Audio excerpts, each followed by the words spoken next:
Hello, everyone, and welcome to Locked On Flames. The Flames are on a 4-game losing streak after dropping another bonus hockey game to the Vancouver Canucks 4-3 in overtime, and we're here to talk about that and the lack of rhythm here on Locked On Flames.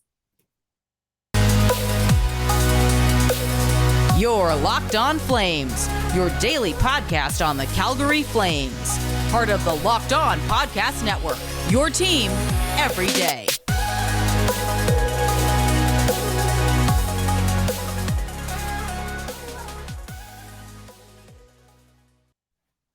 Well, hello everyone, and thank you so much for tuning into today's episode of Locked On Flames. Today's episode is brought to you by BetOnline. BetOnline, where the game starts. Today, we are going to be talking all about the Flames slipping and sliding through this season, and mainly slipping. And it's Thursday. Nick is here to join us. We are here to talk all about the defense, the offense, the neutral zone play. Nick, what do you have for us today? So I was trying to think of a way to explain the way that nerds like me watch hockey in a way that would make sense to people who aren't nerds. That's really one of the hard parts for people who are very into. They get lost in the weeds of using the language that only people who are also in the know that are nerds are using. So the way I'm trying to describe it, and I worked on this theory while I was putting the outline together this morning, it's very straightforward. The players on the team, those are the bones of your body. Those are the pieces you have to work with. The way they play, the way they interact with each other, the muscles, the tendons, the ligaments, that is your systems, your link-up play, how they're actually playing within the game, because you're connecting all the different bones in your body with the various muscles, ligaments, and tendons in your body. That's your general outline of how you think. Because right now, and this is going to sound a little weird, but the Flames have good bones. The Flames should be a pretty good hockey team based on the talent that they have. They have multiple players who've recorded very, very high point totals. They have Huberdeau, who was up over 110 last year. Lindholm was almost a 100-point player. Nazem Kadri was a point per game player last year. Andrew Mangiapane scored 30 goals last year. Mackenzie Weegar, I think, had 55, 60 points at the Panthers last year. The bones of the foundation, the bones of this team are good. The problem for them this year has been the way they interact with each other, the way they play with each other. There's been line juggling, there's been bone replacement, which is where the comparison starts to fall apart a little bit. For the purposes of this exercise, you understand what I'm saying. Replacing one bone, replacing Milan Lucic with whoever you want to put in there, that's not really making a big difference. Like, let's say that's like getting your pinky replaced if you have to get an artificial pinky. In the big picture, the problem with this team is the way they're interacting with each other. And it was really apparent in the game last night against Vancouver. It was the little things. It was the link-up play, the neutral zone, transition. The one Vancouver goal that got the game to 3-3 happens entirely because the Flames had the puck in their own zone. They tried to break out once. They got turned over at the blue line before they could break out. Vancouver got the puck back below the goal line again. Calgary regrouped, got the puck again, tried to break out. They got almost to the blue line again. Calgary lost the puck. Vancouver forced them back in. The third time, they get a successful zone exit. The puck carrier gets the puck right to the red line. And instead of sending it all the way down to go for a change, everybody's going for a change. And the puck carrier just kind of weakly taps it down to give as much time as possible, but doesn't aim it particularly well. The Vancouver player gets it while Calgary's in the midst of a line change. Vancouver springs the zone. They have a 2-on-1. They score. They tie the game. That ends up being the 3-3 game. That gets you to overtime. You lose in the bonus period, which that's another thing for a different conversation. The Flames, who they used in the overtime, was weird. But for big picture wise, and it's the biggest difference to me between the Flames this year and last year is there's no fluidity. The muscles, tendons, and ligaments are not working together. It's a lot of stopping and starting. It's failed zone exits. It's gaining the offensive zone, but not passing to anyone once you've gained the offensive zone. It's very skittish. There's not a lot of confidence in what they're choosing to do, and it's snowballing on itself. And we've talked about this a lot over the last month or so, is that when you're trying to find your way out of a funk, you're trying a lot harder. You're feeling the pressure to improve. And it's hard to play better. You're going to be tighter. You're going to be more inclined to turn the puck over, to take a penalty, to make a bad decision. And that's really been the story of the Flames season this year. Yeah, it definitely just feels like they've been so in their like own heads this entire season. Even, Huberdeau was dealing with an injury to start the season, but I feel like even him trying to get settled in to this lineup was a lot for him. And, we saw him on the third line for a little bit. And I get it. You have to try whatever you want to try, but how long can you spend trying to get over this clunkiness and this weird vibe that's going on? Like, I know we don't really do vibe checks in hockey. We do stats and numbers, but like the vibes are incredibly off compared to last year. And I get it. That's going to happen when you lose 2 40-goal scorers. I get it. But I don't know. And how long can you play like this until it truly starts to impact your season? I don't know. I don't know. I was very confident going into this season. We knew an adjustment period was going to happen, but the losses, like the little things are just piling up and just a mountain out of a molehill. It's challenging because you're trying to get everything to get going right. You're Mhm. trying to find where people who fits with who best, and the Flames are still working on that. And of course, you have to deal with the things that come up during the course of a season. You deal with injuries, you deal with bad luck, you deal with declining performance or improving performance. Like, how long are they going to be without Chris Tanev? That's a real conversation that you have to have. And Yeah. when you lose somebody who's as good as Chris Tanev and you're replacing them with a seventh and eighth defenseman, obviously you're going to have a little bit of a drop off in your lineup. It is a real challenge right now for the Flames to just string together a couple good plays. And it's an old cliche. I want to say it was John Tortorella who said this. I think in like 2010 or 11 when he was coaching the Rangers. But when you are struggling, when you are in the suck, playing poorly, it is about one pass at a time. It is get the Mhm. pass to the next player, and you string together a couple good passes in a row. That's a good shift. You put together that the next time you go out, that's 2 good shifts. And then you keep doing that over the course of a game. You have a good period. You do that for Yeah. multiple periods, you have a good game. You do that for multiple games in a row, you have a good week. And it builds on each other. And that confidence that the Flames played with last year, where they were a buzzsaw, they were annoying to play against. You couldn't break out against them. Their forecheck would grind you into oblivion. It's just not there. And it's a real challenge and you see it every time the other team scores and the camera cuts to Daryl and he just has the 1,000-yard Kubrick stare and he just is like, why am I doing this at my Yeah. age? I should be on the farm right now. There is no obvious solution here, which is the No. real issue at hand. Is he's going to keep trying to juggle the lines. He's going to keep trying to find the right fourth line that he can play more than 6 minutes a game.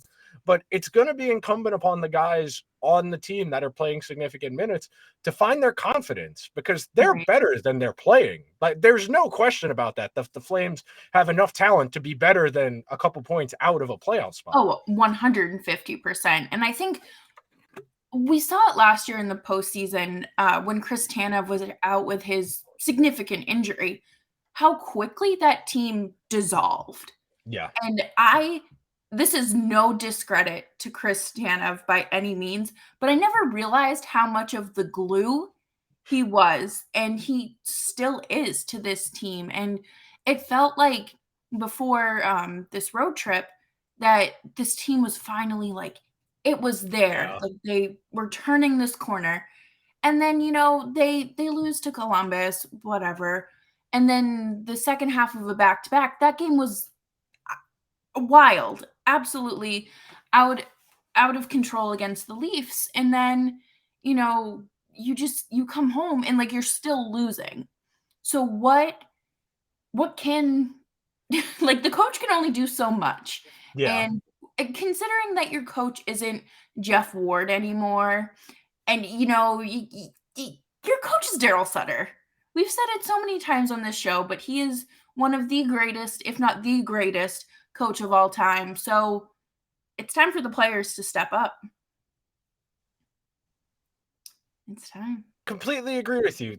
The track record speaks for itself. I know it's very easy to make the old man jokes that we recycle the same 38 coaches for the same 32 jobs. Resume. Daryl has the resume, the style he wants to play. He knows what he wants from his guys. But they had to string it together consistently. Mm-hmm. Absolutely. And I think, we're going to talk more about the goaltending carousel here going on in Calgary coming up next. But before we do that, I do just want to say that today's episode. Wait, hold on. Are you good? Yeah, I'm good. Okay, you're lagging. Okay. That's weird. Okay. That's fine. We can edit that. But before we move into today's goaltending nonsense, let's take a minute to talk about our friends at BetOnline. And today's episode is brought to you by BetOnline. And if you are looking for your number one source for sports betting info, stats, news, and analysis, head to betonline.net today. Get the latest odds and trends for every professional and amateur league in the world, from pro football to college bowl season, basketball, and World Cup. And they've got you covered at BetOnline. If you love sports podcasts and want to switch things up, head on over to BetOnline to find those as well. And they are the fastest and easiest way to get your betting info. BetOnline, where the game starts. Thank you, everyone, for hanging out with us as we, again, go through the slip and slide of the season. I don't know. I feel like the goaltending has kind of settled down.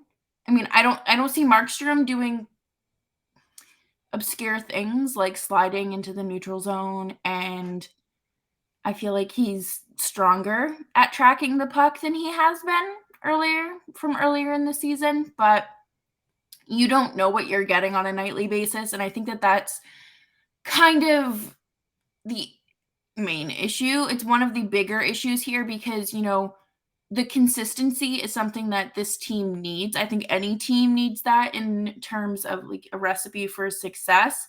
And, last year Markstrom finished second in Vezina Trophy votes, but he'd never performed like that before. Was last year just an outlier? Trying to predict goaltending is a fool's errand because it is so situational dependent. I've said that on this podcast. Pretty much anybody who's involved in the analytics community will admit that we just don't know enough about goaltending to be able to quantify it enough to speak authoritatively on it. It's very situation dependent. The Flames, like we said before, they were a buzzsaw last year at 5-on-5, close to 60% of the scoring chances, 56% of the expected goals, 56% of the expected goals. Really good at controlling the game, not asking their goaltending to do too much. And last year, they had Markstrom stealing goals he wasn't supposed to save. That was the best season of Markstrom's career. No arguing that. And the thing is, it feels like he hasn't played that well this year. And he's incrementally been improving. His numbers are getting better as he gets into a little bit more of a rhythm, as we've been talking about, trying to find what works for him. He's getting close to, this is more or less what he's always been, a 905, 910 goalie, maybe get to 8-9 goals saved above expected.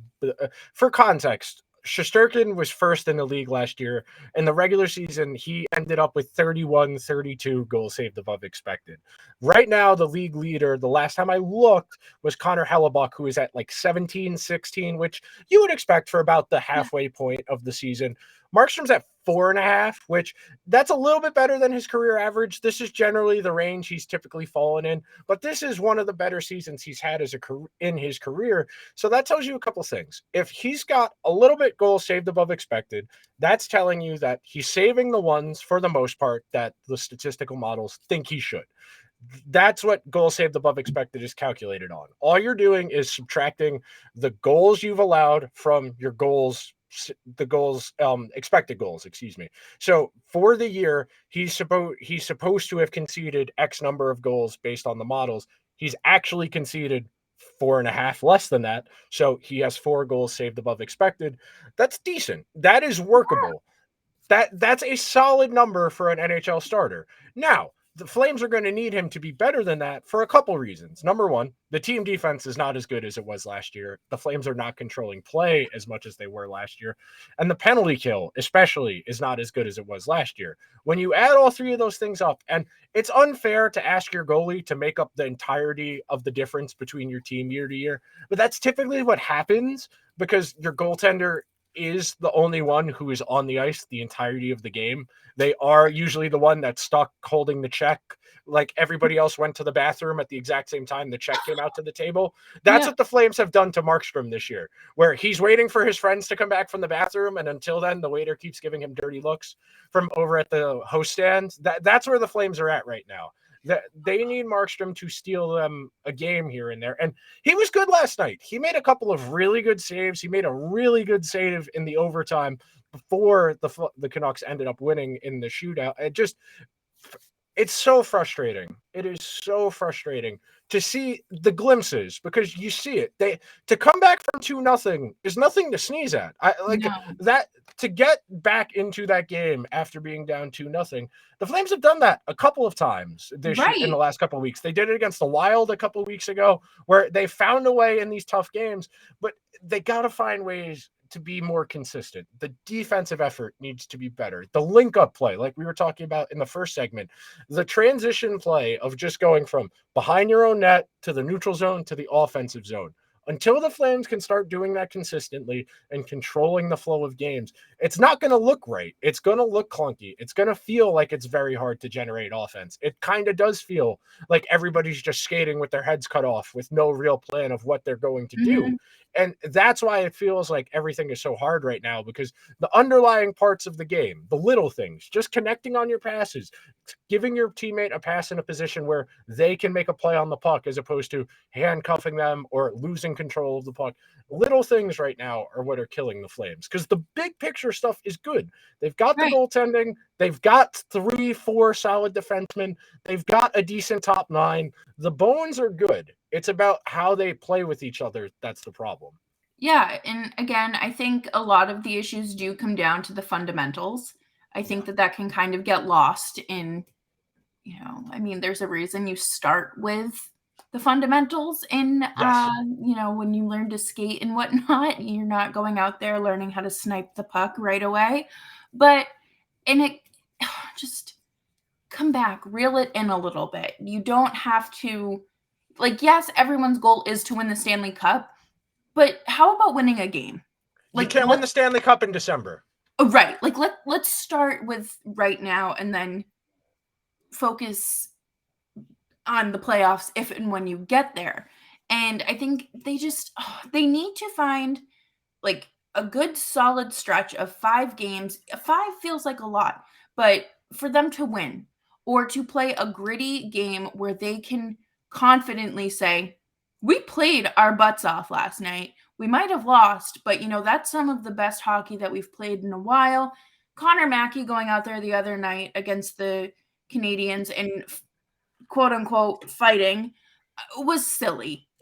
I get that he wants to prove that he deserves a spot in the lineup, but please have a little self-respect and maybe do it against someone you have a chance of actually beating, or even getting a good punch in.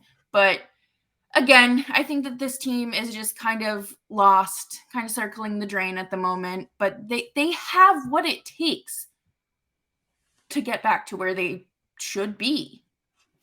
And we're going to talk about that in the final segment of today's episode. That's the benefit. While they are struggling and very much an average NHL team, pretty much all of the league, aside from the Devils and the Bruins and maybe Vegas, if you want to put them in that conversation, are pretty average. Nobody other than those 3, if you wanted to say Carolina, maybe you could consider them as well. Nobody's playing that well. There's a lot of average teams, and there are a lot of teams compressed for a couple playoff spots. I mean, in the Metro, it's 6 teams for 3 spots, all by less than 6 points. The Pacific, it's, I believe, 5 teams, all within 5 points of 3 playoff spots. It's all very condensed right now. And as the season goes along, you're going to figure out who's actually good versus who is having a good first half of the season. Yeah, and we talked about that a lot. People use American Thanksgiving as like this judgment marker, but I'm always going to go back to the 2019 St. Louis Blues, who were in last place but on New Year's, but then went on to win the Stanley Cup. So, it's still too early to tell. Like you said, you don't win the Stanley Cup in November, December, January, February, March. But you can lose it. That is an important distinction. You can lose it if you're too worried about, well, we got to worry about win tonight. Win your next game, and then you worry about the game after that. You can't get ahead of yourself. No, getting ahead of yourself like that is just going to create bigger problems, and live in the now. Not to sound like a therapist, but Carpe diem. Carpe diem. Exactly. And coming up next, we are going to wrap up with the Pacific Division and just what is going on here and who's a fraud, who's not, what are things looking like. But before we do that, I do want to remind you all to drive sober or get pulled over.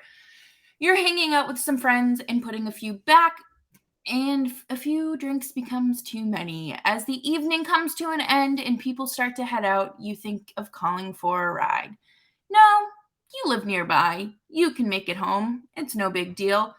What are the odds you'll get pulled over anyway? And even so, what's the worst that could happen? Your insurance goes up, you lose your license, you lose your job, you total your car, you kill someone. Everyone knows about the risks of driving drunk. The results are often tragic and deadly. However, that still doesn't stop everyone from getting behind the wheel while under the influence. That's why police officers are out on the road right now looking for impaired drivers on our roads to save lives. Drive sober or get pulled over. You heard them, Nick. Please call an Uber, call a Lyft, call your mother, call one of your parents, please. It's anyone. Yeah. Not me, because I sleep with my phone on silent, but call somebody who will pick up. Yeah. Correct. Yes. Call somebody you know is awake. Yeah. I'm sorry, everyone. No one drives. It's usually just some of my friends sending me TikTok videos, and I just have to silence my phone. But this division, who do you think, okay, since speaking of TikTok, who do you think would be, Vegas doesn't count because they go over the top for everything. But out of the Pacific Division teams, who do you think would have like the most fun, like social media presence on TikTok? Probably the Ducks, because they can just throw Trevor Zararis in anything, and he likes doing it. He's one of like the 5 guys in the NHL who likes doing media. So that's a major advantage for him. Cause like there are not a lot of people. It's like him, Ryan Reeves, and like those are the only 2 people off the top of my head I can think of who actually like talking to the media. Jack Hughes hates it. Yes, he does. Jack Hughes is antisocial. Yeah. Jack Hughes wants to be left alone. I understand.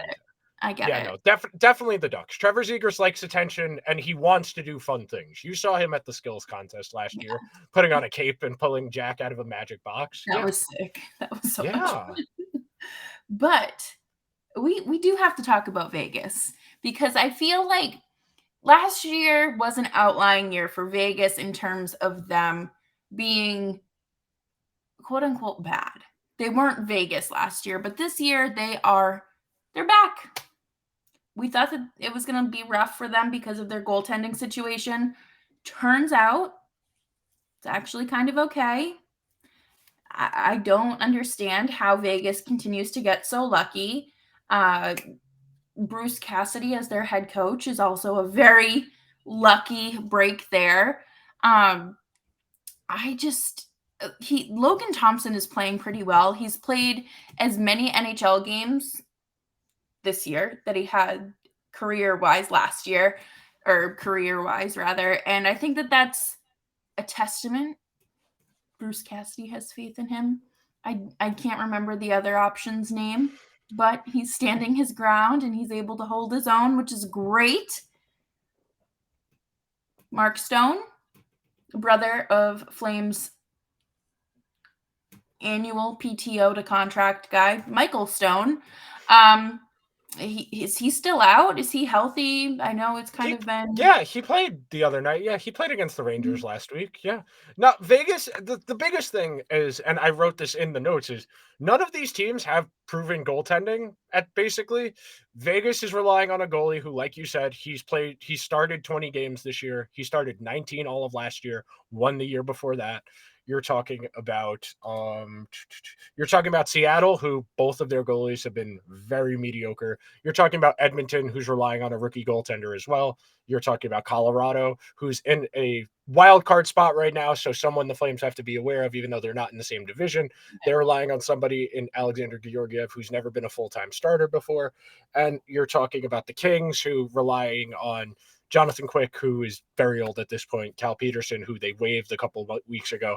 And then you're talking about the Sharks and Ducks, who are kind of non-factors when we're talking about the playoffs, but also teams with poor goaltending. So it's not a surprise Vegas is in first place in this division, considering they've had the best goaltending results so far of anybody in the division. Yeah. But the positive for the Flames is a lot of these teams they are in competition with. The goalies they are going to be not directly competing against, because obviously you're not in competition with the goalie, but the teams you're in competition against, their goalies have typically not played workloads like this. Like, you got to remember that the junior hockey and the AHL level, the season is a little bit shorter. You play fewer total games. The workload wears down on you over the course of the year. You saw this in Toronto last year with Jack Campbell, where he'd never started more than 30 games in a season. He hit the 50-game mark. He had a hip injury. He was out about 2 months. He came back for the playoffs. He wasn't the reason they lost in the playoffs, but he wasn't as good as he was in the regular season. You saw Markstrom wear down over the course of a long season last year. 63 games. Yeah, and then you got to the playoffs where he was kind of worn down, and the Flames were kind of in a series that wasn't well suited for them.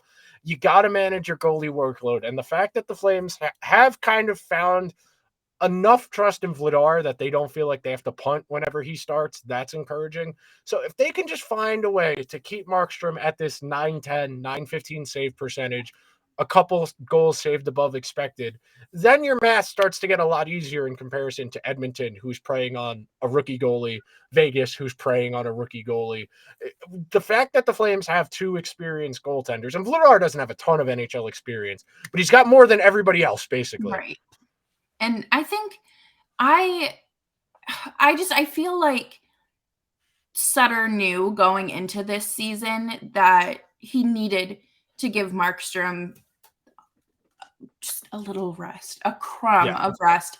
And I know that towards like the 20, probably wasn't even 20 games at that point, but Vladar wasn't starting a game a week. And it wasn't giving Flames fans much confidence. But now that Vladar has found his rhythm, it's nice to see. It's good to see him kind of settle in there and at home, because he did not really have any opportunities to win at home last year.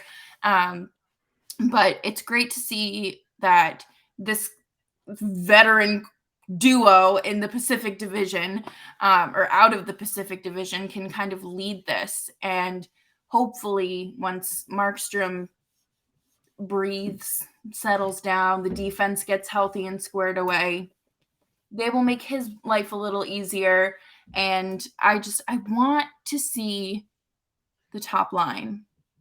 And not even the top line, because I don't even think it's the top line. I feel like it's the middle six that really need to start producing. Mangiapane, I'm looking at you. Leave our bread king alone, Jess. He's trying his best. He's He is. trying. That's the other thing that's so frustrating about this is a very likable Flames team. There are a lot of people on this team who are just very endearing and being like, I want to see you do well. Right. And it sucks that they're not doing well. It does. Because like last season, it was so easy to root for this team. You're like, this little 5'9" king in Johnny Gaudreau is going out there and scoring and being insane. And then you have Mangiapane and Matthew Tkachuk and just Elias Lindholm. Like Tyler Toffoli comes in at the trade deadline, and it's just so much fun. And then, you have Lucic, who wasn't really doing much, but he's Luch. He's the veteran. He's the token veteran. Right. Like Every team needs to have one token veteran who did something during 2 previous presidential administrations. Every team has one guy who was playing when George Bush was president that they still need to keep around. Actually, no, Obama. Lucic's first year was 2009. Yeah, Obama. Yeah, so it was just at the turn of the administrations. That is horrifying to think about. But hopefully we can look back and no, because that would be absurd if he is still playing in 2 years, because we just had midterms. Oh my God, I can't think that far ahead. Hopefully they will be a true Stanley Cup contending team again, and maybe the salary cap will go up and they can trade for Johnny Gaudreau. I don't know. I just have this sick fantasy of him coming back to Calgary. It's never going to happen, but it's fine.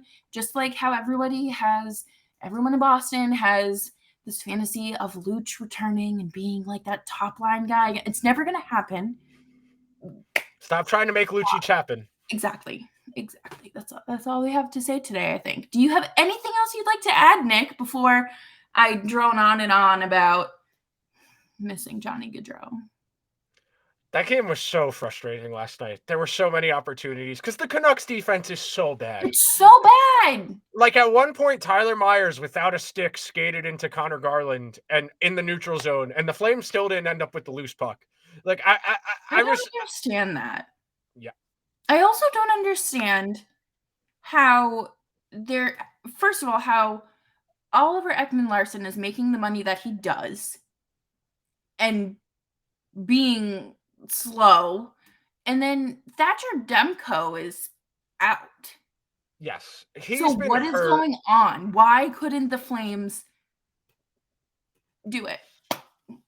They're an inconsistent team right now. They can't string it together. That's really it's an unsatisfying answer, but they're an average team. Average teams have up and downs, and it's not very easy to know what you're going to expect. That's really what the story of the Flames this year. Every night you're going to get something different. I miss when they would not be this. I wish they were still consistently good. That was fun. Yeah. That's okay. It's a lot easier. Yeah. Makes our jobs a lot easier. But thank you everyone for hanging out with us today. As always, you can find us on Twitter at LO_FlamesPod, as well as our personal accounts at Jess Belmosto and Nick Zararis. Nick is usually really good about live tweeting on the pod account. I am not. I tweet like one thing and then I just go back to my personal. But yeah, come hang out with us there during games most nights. Follow us on YouTube, subscribe, leave a nice little comment. Someone randomly commented 140 pounds, and I don't know what you're referring to, but Matthew Phillips. That's my guess. That's my guess. Probably. The NHL website has him listed at 5'6", 165 pounds, which is very generous. Which is, I think that's generous, but he's just a tiny boy. Yeah, leave him alone. He's trying his best. Exactly. But yeah, go Flames, go. Yeah, I'll be back tomorrow. I'm snowed in. So yeah, that's right. Be safe, all that. Make Bradley shovel. You think I will ever lift a shovel? No, never. Also, Calgarians, be safe. I don't know what the weather is, but I just assume it's also a freezing cold tundra.